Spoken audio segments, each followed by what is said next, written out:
Good morning, everybody. We've got a mixed trade in the grain markets here early on Friday morning. It is 6:30 a.m. Central Time. March corn futures up 1.5 at 5.89. March soybeans down 5 cents at 13.72 and a quarter.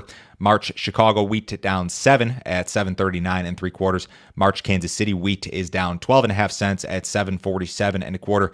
March spring wheat down 15 and 3/4 cents at 8.79 and 3/4. If you guys are listening on the podcast, appreciate it. Leave me a rating or a review. I could certainly use some more ratings and reviews on that Apple Podcast app in particular. If you're watching on YouTube, subscribe to the channel, like these videos. That would really help me out to grow this channel. If you need some additional assistance from me, guys, go to my website. It is www.standardgrain.com. Click on Grain Marketing Plan in the upper right-hand corner. Check out my subscription service this weekend, guys. Give this deal a shot. $49.99 a month. You'll get my morning email, which goes out every business day right before I start these live streams about 6:20 a.m. or so. I've got a text message service that goes out twice a day. I have subscriber-only videos that go out every single business day where I really get into grain marketing type topics, a lot of other topics. I do weather updates. We've got a 3-day weekend coming up, and I'll have a weather update on Monday prior to the open, and I do that during the U.S. growing season as well. So give this deal a shot. It's a monthly subscription. You can cancel it at any time. There's no other fee, no other obligation. I will not try to sell you anything else, I promise. There is some rain headed for Argentina, and this is a big shift to the forecast and to the weather situation in Argentina. They've been very hot. They've been very dry this week. Those hot and dry conditions are going to persist here for another couple of days, and then come, say, Sunday or Monday, you're going to see some cool air and some rains return to a good chunk of corn and soybean country in Argentina. Now, we have a 3-day weekend coming up. We're off Monday for the Martin Luther King Day holiday. So these 3-day weekends, during weather markets are sometimes notorious for shifts in the forecast, volatility on the reopen come Monday night.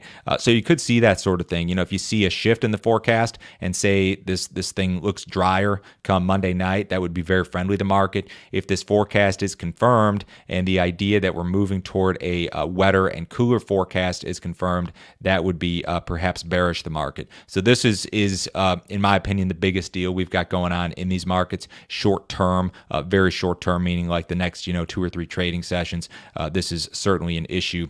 In regard to Brazil, private groups continue to cut estimates for the Brazilian soybean crop. Well-followed group AgroConsult pegged the crop at 134 million metric tons. That was down, I think, 10 million from their previous estimate. That 134 is lower than what we saw from the government entities this week. USDA was at 139, CONAB just above 140. The group said that the national soybean yield in Brazil could hit a 6-year low.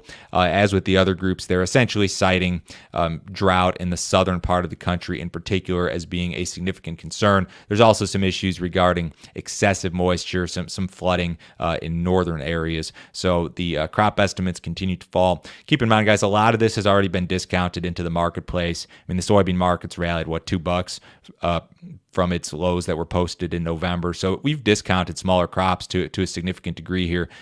But have we fully done that yet? How small are the crops? This is still kind of a work in progress. Export sales, kind of disappointing last week. Corn sales for the current marketing year, just 458,000. The trade was looking for 500 to 1.5. In regard to corn sales, accumulated corn export sales for the current marketing year are down about 9% versus last year. USDA says will be down 12%, so not any big deviation there. Soybean sales were just okay, 736,000. The trade was looking for 400 to 1.2. Soybean sales are down 23% versus last year. USDA is still projecting a 9.5% decline. So you could make the argument perhaps that maybe they're overstating soybean exports. But with these South American weather issues, maybe it's too early for USDA to cut that export projection. If China comes back in and decides, hey, we need more U.S. beans, that could certainly be helpful to the export program. Wheat exports, not good, down 23% versus last year. So exports generally across the board soft versus last year, and really not a great week of sales either. Drought remains an issue in the United States. I haven't talked about this in a while, and this isn't any like big breaking news or anything, but we still have drought in the western half of the country. When you break it down by crop, your wheat areas in particular are of significant concern. USDA says that 69% of U.S. winter wheat areas are experiencing a drought, and 59% of U.S. spring wheat areas are experiencing a drought. And you look at the plains here, all the way from Texas up through Oklahoma, a whole bunch of Kansas, the Dakotas, Nebraska. A lot of this is still drought stricken to some degree, and they've seen some relief in some of these areas. That spring wheat number of 59% was up in the 90s over the summer, so they've seen some relief, but still an issue certainly. When it comes to row crops, 19% of corn areas and 15% of soybean areas experiencing a drought, according to USDA. Does the market care about this right now? No. I mean, you would look at the wheat numbers and say, hey, you've got almost 70% of winter wheat areas in a drought, yet the winter wheat market seems to go down double digits like every day. So they don't care yet, but go out 2 or 3 months and the market will start to care if these issues are not alleviated.